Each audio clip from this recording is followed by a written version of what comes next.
My mom didn't even bat an eye when she let those words slip out over the perfectly set dinner table. "Alice, you're not half the woman your sister is." She didn't shout them. She said them with a cold calmness, as if she were commenting on the weather or how well the roast chicken was cooked. The whole room seemed to tilt.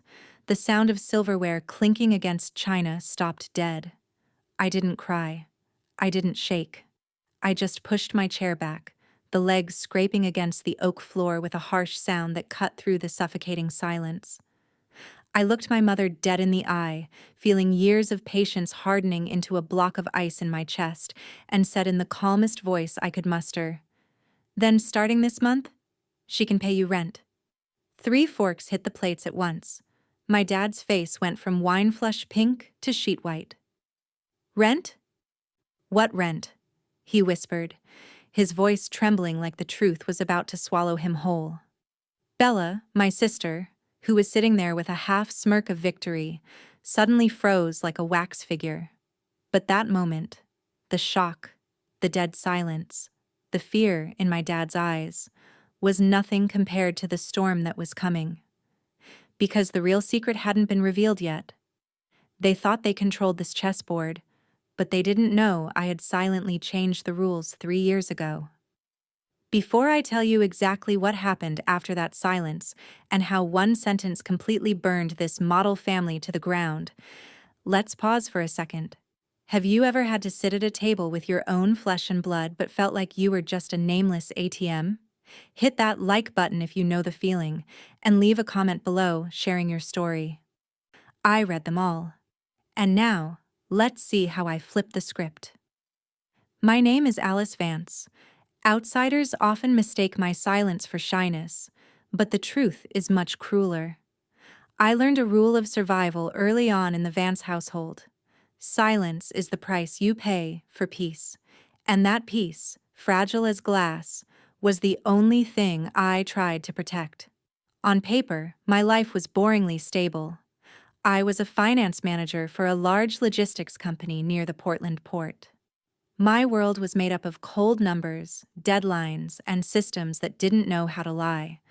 There was a strange comfort in Excel spreadsheets that human warmth never gave me. My days passed to an industrial rhythm. The metallic echo of forklifts on the docks, the hum of office AC, and the monotonous typing on a keyboard. But that stability crumbled every Friday night. That was when I drove back to the 2-story house in the suburbs, surrounded by manicured hedges and the illusion of a perfect American dream. The moment I walked through the door, I was thrown back to being 16 years old. The second daughter. A faded supporting character in Bella's glamorous movie. My sister was always the star. Tall, confident, the kind of person who walks into any room and automatically assumes the space is her personal stage. Bella debated for trophies in high school, won prestigious law scholarships, and walked into a career that everyone applauded before she even proved her actual worth. And me? Alice, who paid her own tuition at 17. Alice, who worked 2 manual labor jobs in college so she wouldn't starve. Alice, who never held out her hand for help because she knew no one would reach back. My parents worshipped Bella like a religion. At every party, every holiday, they cradled her achievements like offerings: the new lawsuit won, the new house bought, the limitless potential. They didn't hate me. They just simply preferred the louder, sparkly story. Still, I drove back there every Friday, sat in that empty chair just because my dad once said, "Family always has room for you." I didn't realize that the room only existed to make sure Bella's audience seats were full. That fateful Friday dinner started as a familiar ritual, but there was an invisible weight crushing my chest from the moment I walked in. My mom stood by the stove longer than usual, stirring the chicken soup with fake concentration, her jaw set tight. Bella sat there, scrolling through her phone with the smug smile of someone who just learned the world's secrets. And my dad? He kept clearing his throat, a sound signaling a performance was about to start. I had lived through enough Fridays to smell a storm coming, but I still tried to act normal. I lined up my silverware, poured water, played the perfect invisible person. When we sat down, the conversation, as an immutable law, revolved around Bella. Bella is presenting at the Bar Association conference next week, my mom said, her eyes lighting up with a pride I had never received. They invited her as a keynote speaker. Isn't that phenomenal? My dad nodded, putting on a smile meant for campaign posters. She's always been exceptional. People know talent when they see it. I chewed slowly, swallowing the dry chicken along with the bitterness. That same day, I had saved my company from a six-figure financial error, but that never had a ticket to this table. I tried to speak up. I also just managed a huge project this week. My mom waved her hand, cutting me off without mercy. That's nice, Alice, but Bella's work affects hundreds of people. It's on a different level. The cut was small, but sharp. I looked down, reminding myself to breathe. Just one more Friday, I told myself. But then my dad leaned back in his chair, exhaling dramatically. Speaking of houses, he began, his voice sounding falsely relieved. Bella helped us look over the mortgage papers last month. She truly is a blessing to this family. A chill ran down my spine. Mortgage papers? A blessing? My fork froze in midair. 3 long years, 36 months of continuous payments. The money I transferred in silence, with no applause, no acknowledgement, just because they said, "Don't let anyone worry." I had sacrificed vacations, postponed my master's degree, even the down payment for my own dream apartment. And now, right in front of my eyes, they were blatantly rewriting history. Bella, who never spent a dime, was being painted as the savior. Heat started spreading in my chest, not the hot anger of youth, but the coldness of a cracking iceberg. My mother, with the sharp instincts of someone who always wants to control everything, seemed to sense the shift. She narrowed her eyes, giving me that familiar condescending look, the look that always implied I should know my place and shut up. And then, she dropped the final bomb, the sentence that severed the last fragile thread binding me to this so-called family. Alice, you're not half the woman your sister is. The room wasn't just silent. It felt like the air had been sucked out. I felt my spine straighten, stiffen. I pushed my chair back, slowly and calculated. The sound of wood scraping the floor rang out, tearing through the fake atmosphere. I looked straight into my mother's eyes, my voice so calm it sounded foreign even to me. Then starting this month, she can pay you rent. The silence slammed into the room. My dad blinked rapidly, his face drained of blood. Rent? What rent? His voice cracked, full of pleading. I didn't flinch. The mortgage for the last 3 years, 36 months, $18,000. 3 pairs of eyes went wide. Shock, denial, and something close to pure terror appeared on their faces. I felt a strange relief, like I had just removed a tumor that no one knew existed. My mom was the first to recover. Alice, don't be dramatic. We never forced you. You did. I cut her off, my voice sharp as ice. Every month. Just this month. Don't let the bank send a notice. I have the bank statements. I have the emails. I have everything. My dad trembled. You shouldn't talk about this now. It's not appropriate. That was it. The denial, the minimization, the desperate attempt to stuff the truth back into the dark. I stood up, leaning my hands on the table, looking down at these pathetic people. What's not appropriate is pretending Bella saved a house that I paid to keep from being foreclosed. Bella finally spoke up, her voice weak. Alice, maybe you misunderstood. But I wasn't listening anymore. I watched them desperately try to reshape the story to protect their fragile egos, and for the first time, I didn't shrink myself to fit that script. I turned my back and walked out of the dining room, grabbed my coat, and stepped out into the cold night. My breath was shaky, but not from regret. It was the shock of someone who had just cut their own chains. That night, back in my empty apartment, I didn't turn on the lights. The pale blue glow of my laptop screen was the only thing illuminating my face in the dark. I scrolled down to the auto-pay command for the bank, the financial valve that had drained my life force for the past 36 months. My finger hovered over the keyboard. One click. A small dialog box popped up. Are you sure? I had never been more sure in my life. Canceling the payment should have brought guilt, that parasitic emotion my mother had implanted in my head since birth. But instead, it felt like the clean snap of an iron chain. The 15th of the month came and went. For the first time in 3 years, my bank account didn't bleed. The silence from my parents was so loud it could shake the walls.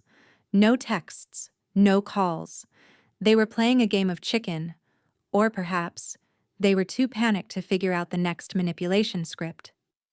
I started jogging along the Willamette River in the early mornings when the fog was still thick. At first, it was just a way to soothe the tremors of adrenaline left in my blood. But then, the rhythm of my soles hitting the cold concrete became a kind of cleansing ritual. I joined a cooking class on Thursday nights, learning how to knead pasta dough with my bare hands and making small talk with strangers, people lucky enough to know nothing about the Vance name or the burden of being the second child. With distance, everything became painfully sharp.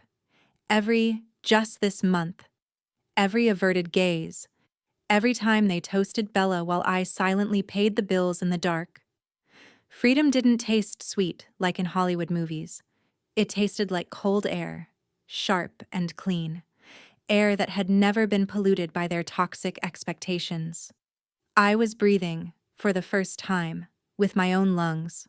The fragile peace I had found was shattered on a quiet Sunday morning, not by an explosion, but by a soft ping from my phone. The text was from Mrs. Jensen, my parents' elderly neighbor, who had a hobby of watching everything through her curtains. It was a photo of the front of my childhood home.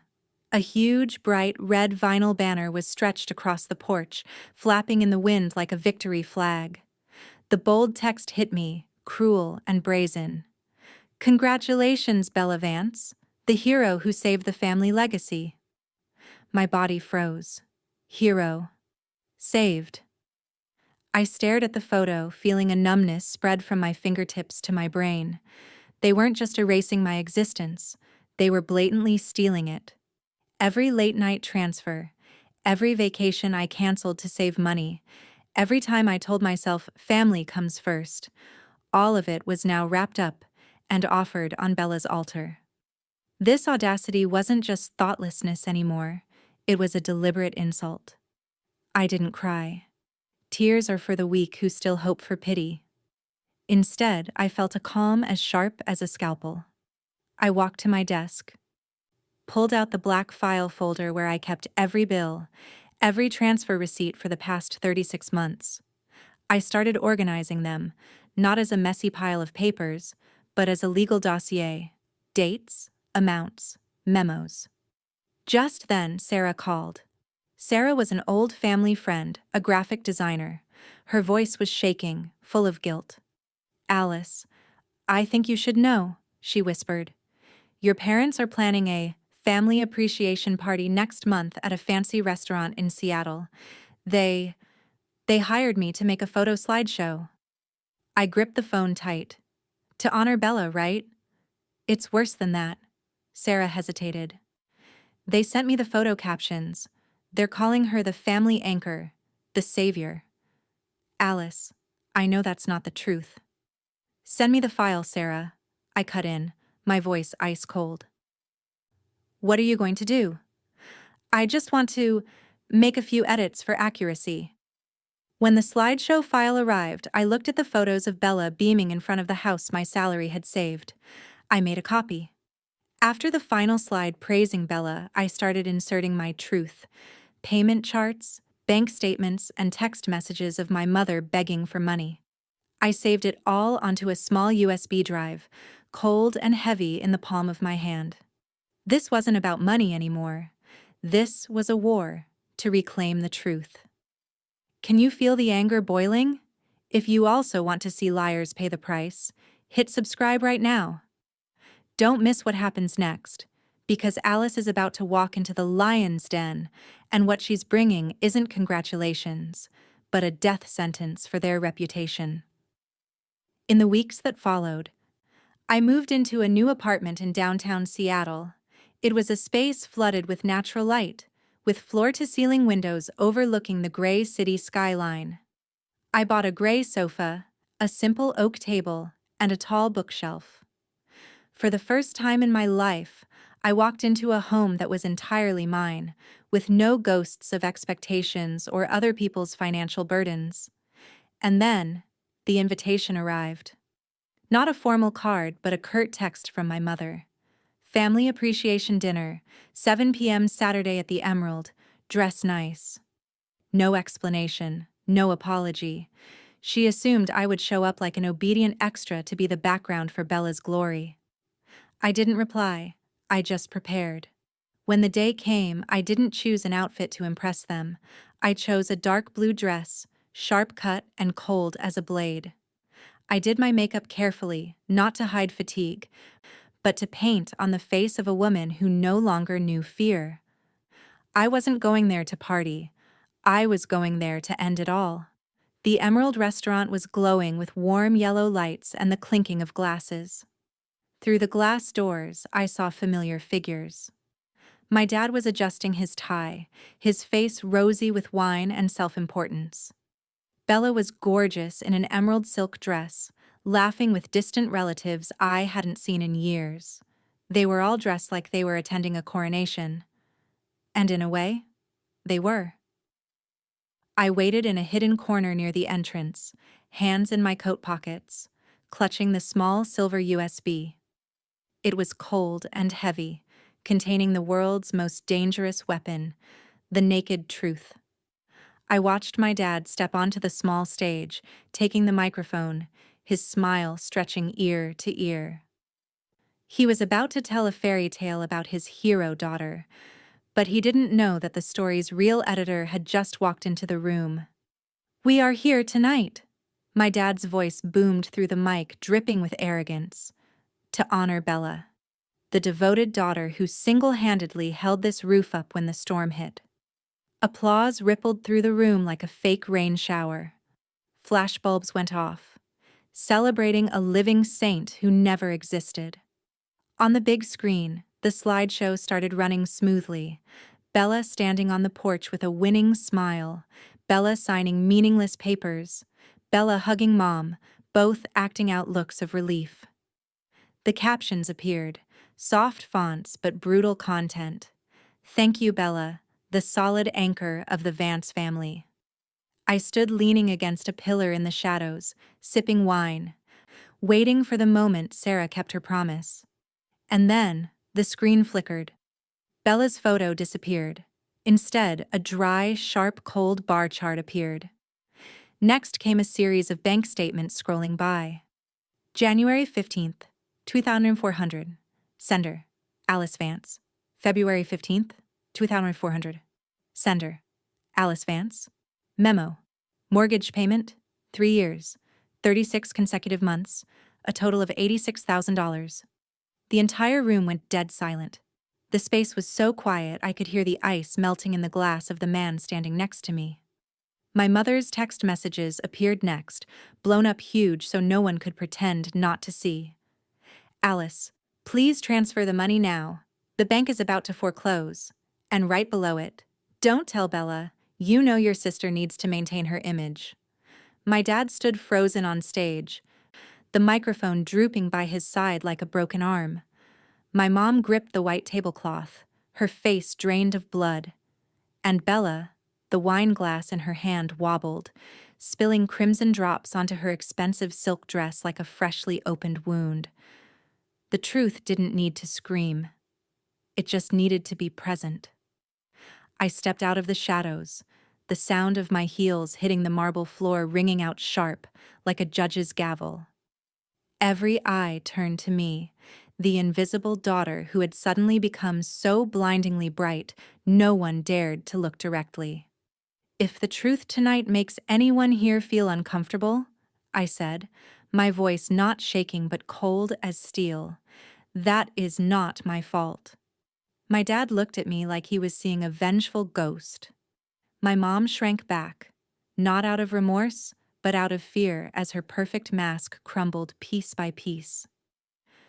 And Bella, her eyes didn't hold apology, but the sheer terror of realizing her fake halo had been extinguished. I walked straight toward the projection screen, pointing at the dancing numbers. For the past 3 years, I was the one paying the mortgage. Not 1 month, but every month. Quietly. Consistently. Meanwhile, I turned to look at my parents, my gaze drilling into their souls. You people were busy rewriting the script so everyone could applaud Bella's lead role. My dad tried to salvage the last bit of face. "Alice, this. Let's talk outside." "Why?" I asked back, the corner of my mouth lifting in a faint smile. "You wanted the whole world to know what Bella did. Why shouldn't they know what I did?" Whispers spread fast like fire meeting wind. I knew something was off. Alice was always working late. 3 whole years? Bella stood there shivering in her expensive silk dress that now looked ridiculous. I didn't tell Mom and Dad to do that. I just thought, you didn't think anything. I cut her off, my voice not cruel but brutally honest. You just simply enjoyed playing the hero in a story that never belonged to you.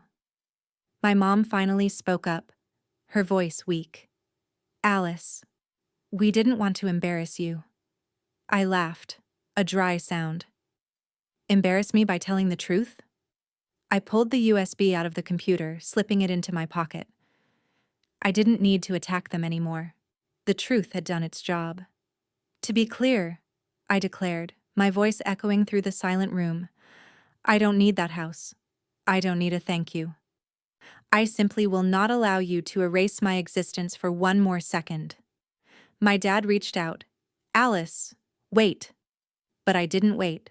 I turned and walked away, leaving behind the chaos, the whispers, and the wreckage of a family that had collapsed under its own lies.